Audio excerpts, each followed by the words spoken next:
Hi hello ಎಲ್ರಿಗೂ ಸ್ವಾಗತ ಸುಸ್ವಾಗತ. ಇಂದಿನ ಆಸೆ ಧಾರಾವಾಹಿಯ ಸಂಚಿಕೆ ಏನಾಗಿದೆ ನೋಡೋಣ ಬನ್ನಿ. ನಿಮ್ಮೆಲ್ಲರ ಆಶೀರ್ವಾದ ಬಹಳಷ್ಟು ಮುಖ್ಯ. ಪ್ಲೀಸ್ ಸಬ್ಸ್ಕ್ರೈಬ್ ಮಾಡಿ, ಶೇರ್ ಮಾಡಿ, ಒಂದು ಲೈಕ್ ಕೊಡಿ. ಸರಿ, ಇತ್ತ ಸೂರ್ಯ ಮತ್ತು ರಂಗನಾಥ್ ಕೇಶವ್ ಎಲ್ಲ ನಿಂತಿರ್ತಾರೆ. ಆ ಕಡೆ ಶೀಲಾ ರೌಡಿಗಳನ್ನ ಬೈತಾ ಇರ್ತಾರೆ. ಏನಾದರೂ ಒಂದು ಕೆಲಸ ಮಾಡಿದರೆ ಅದನ್ನು ಸರಿಯಾಗಿ ಮಾಡೋಕ್ಕೆ ಬರಲ್ವಲ್ಲ ನಿಮಗೆ ಅಂತೇಳಿ. ನಾವೇನು ಮಾಡೋದು ಮೇಡಮ್, ಏನು ಮಾಡಿದರೂ ಕೂಡ ಉಲ್ಟಾ ಆಗ್ತಾ ಇದೆ ಅಂತ ಹೇಳ್ತಾರೆ. ಸರಿ ಮೇಡಮ್, ನಮ್ಮ ಹತ್ರ ಒಂದು ಪ್ಲ್ಯಾನ್ ಇದೆ, ಹೇಳೋಣ ಅಂತ ಹೇಳಿ ಅಂತಾರೆ. ಊಟದ ಹಾಲಕ್ಕೆ ಕರ್ಕೊಂಡು ಹೋಗ್ಬಿಟ್ಟು ಅಲ್ಲ ಅವಮಾನ ಮಾಡಿದರೆ ಹೇಗಿರುತ್ತೆ, ಊಟಕ್ಕೆ ಕೂರಿಸಿ ಎಬ್ಬರಿಸೋಣ ಅಂತ ಹೇಳಂತಾರೆ. ಸರಿ ಹಾಗೆ ಮಾಡಿ ಅಂತ ಹೇಳ್ತಾಳೆ.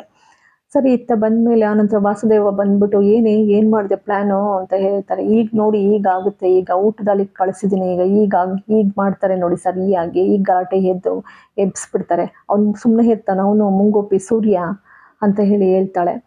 ಸರಿ, ಈ ಕಡೆ ಸೂರ್ಯ, ರಂಗನಾಥ್, ಕೇಶವ್ ಎಲ್ಲ ನಿಂತಿರ್ತಾರೆ. ರೌಡಿಗಳು ಬಂದ್ಬಿಟ್ಟು, ಸರ್ ಊಟಕ್ಕೆ ಹೋಗೋಣ ಬನ್ನಿ ಸರ್, ಖಾಲಿ ಇದೆ ಬನ್ನಿ ಸರ್ ಅಂತ ಹೇಳ್ತಾರೆ. ಅನಂತರ ಸೂರ್ಯ ಇದ್ದು, ಅಪ್ಪು ಮಾತು ತಗೋಬೇಕಲ್ಲ, ನೀನು ಹೋಗಿ ಊಟ ಮಾಡೋಗು ಅಂತ ಅಂತಾರೆ.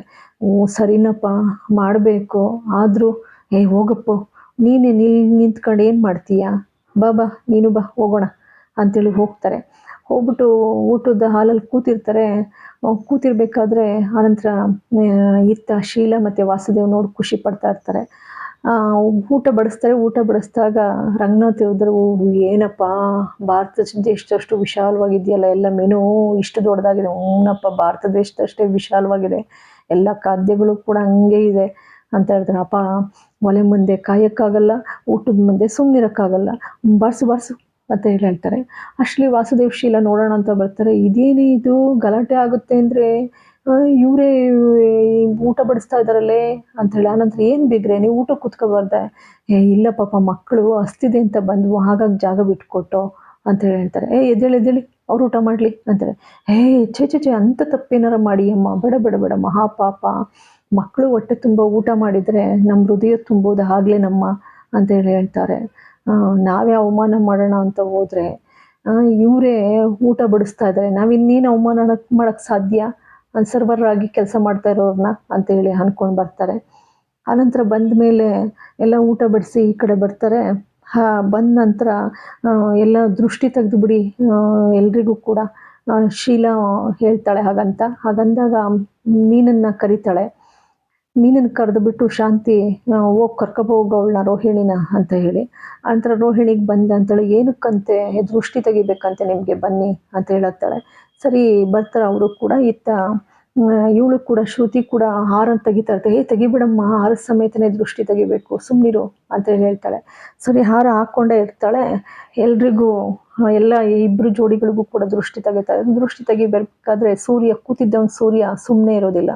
ಅಲ್ಲ ಕಣಪ್ಪ, ಹೆಣ್ಮಕ್ಳಿಗೆ ತಾಳಿ ಕಟ್ಟೋದು ನಾವು, ಇವ್ರು ಮಾತ್ರ ಏನು ಯುದ್ಧ ಮಾಡಿ ಬಂದ ಹಾಗೆ ಬೈಕ್ನಲ್ಲಿ ಹೋಗಿ ಪಾಪ ಸಾಕಾದಾಗೆ, ಏನಪ್ಪ ಇದು, ಏನಾರ ಈ ಸುಸ್ತಾಗಿ ಬಂದಿದ್ದಾರೆ ಇವರು, ಹಂಗಿದೆಯಲ್ಲ, ಇವ್ರಿಗೆ ದೃಷ್ಟಿ ತೆಗಿತಾ ಇದ್ದಾರಲ್ಲ ಅಂತ ಹೇಳ್ತಾರೆ. ಹಬ್ಬಬ್ಬಬ್ಬಬ್ಬಾ, ಎಂಥ ದೈವಾಂಶ ಸಂಭೂತನಪ್ಪ ನೀನು, ಎಂಥ ಪ್ರಶ್ನೆ ಕೇಳ್ತಿದೀಯೋ ಅಂತ ಅಂತಾರೆ. ಸುಮ್ಮನೆ ಇದ್ದವನು ಇಲ್ಲಿವರೆಗೂ ಕೂಡ ಬಾಯಿ ಮುಚ್ಕೊಂಡು ಇರ್ತೀನಿ ಅಂದವನು ಈಗೇನೋ ಶುರು ಮಾಡಿಬಿಟ್ಟಿಯಲ್ಲೋ ಅಂತ ಅಂತಾರೆ ರಂಗನಾಥ್ ಅವರು. ಹಂಗನ್ನೋದ್ರ ಜೊತೆಗೆ, ಹಾಗಿದ್ರೆ ಒಂದು ಕೆಲಸ ಮಾಡಿ, ನೀವು 3 ಜನನೂ ಕೂಡ ಬೊಡವೆ, ನೆಕ್ಲೆಸ್ಸು, ಸೀರೆ, ಬ್ಲೌಸು ಎಲ್ಲ ಹಾಕ್ಕೊಂಡು ಬನ್ನಿ, ತಾಳಿ ಸರ ಎಲ್ಲ ಹೋದ್ಮೇಲೆ ನಿಮಗೂ ಕೂಡ ದೃಷ್ಟಿ ತೆಗಿಯೋಣ ಅಂತ ಅಂತಾರೆ. ಹಾಗಂದಾಗ ಆನಂತರ ಬಂದವನು, ಮೆಂಗ್ಯ ನೋಡಿ ಹೆಂಗಿದೆ, ನಾವು ಸೀರೆ ಹಾಕೊಂಡು ದೃಷ್ಟಿ ತೆಗೆಸ್ಕೋಬೇಕಂತ ಅಪ್ಪ ಹೇಳ್ತಾರೆ. ಈ ಹೆಣ್ಮಕ್ಳು ರಮ್ ಇದ್ದ ಹಾಗೆ, ನಾವು ಒಂದು ಪ್ಲಾಸ್ಟಿಕ್ ಲೋಟ ಇದ್ದ ಹಾಗೆ, ಆ ರಮ್ಮನ್ನು ಏರ್ಸಿದ ಮೇಲೆ ಆ ಲೋಟನ ಎಸಿತಾರೆ ನೋಡು, ಹಂಗೆ ನಮ್ಮನ್ನು ಮುದ್ರಿಸ್ಬಿಡ್ತಾರೆ ಅಂತ ಹೇಳ್ತಾರೆ. ಆನಂತರ ರಂಗನಾಥ್ ಅವರು ಇದ್ದರು, ನೋಡು ಮಾತಾಡಲ್ಲ ಅಂತ ಹೇಗೆ ಮಾತಾಡ್ತಾ ಇದ್ದಾನೆ ಅಂತ. ಮತ್ತೆ ಸೂರ್ಯ ಇದ್ದವನು, ನಾವೊಂಥರ ಗಂಡು ಮುತ್ತೈದೆಯರು ಇದ್ದಂಗೆ, ದೃಷ್ಟಿ ಬೊಂಬೆಗಳು ಹೌದಲ್ವಾ, ನಮಗೂ ದೃಷ್ಟಿ ತೆಗಿಬೇಕು ಅಂತ ಅಂತಾನೆ ಸೂರ್ಯ. ಹೌದೌದಪ್ಪ, ನೀವು ದೃಷ್ಟಿ ಬೊಂಬೆಗಳೇ, ನಿಮಗೆ ದೃಷ್ಟಿ ತೆಗೆದಿದ್ರೆ ಆಗುತ್ತಾ, ತೆಗಿಲೇಬೇಕು ಬಿಡು ಅಂತೇಳಿ ರಂಗನಾಥ್ ಅವರು ಅಂತಾರೆ. ಸರಿ, ಇಲ್ಲಿಗೆ ಇವತ್ತಿನ ಸಂಚಿಕೆ ಮುಕ್ತಾಯವಾಗ್ತದೆ.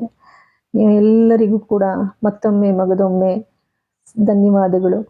ಪ್ಲೀಸ್ ಸಬ್ಸ್ಕ್ರೈಬ್ ಮಾಡಿ, ನಿಮ್ಮೆಲ್ಲರ ಆಶೀರ್ವಾದ ಬಹಳಷ್ಟು ಮುಖ್ಯ. ಶೇರ್ ಮಾಡಿ, ಒಂದು ಲೈಕ್ ಕೊಡಿ. ಎಲ್ಲರಿಗೂ ಕೂಡ ಥ್ಯಾಂಕ್ಸ್ ಫಾರ್ ವಾಚಿಂಗ್. ಮತ್ತೊಮ್ಮೆ ಮಗದೊಮ್ಮೆ ಅನಂತ ಧನ್ಯವಾದಗಳು.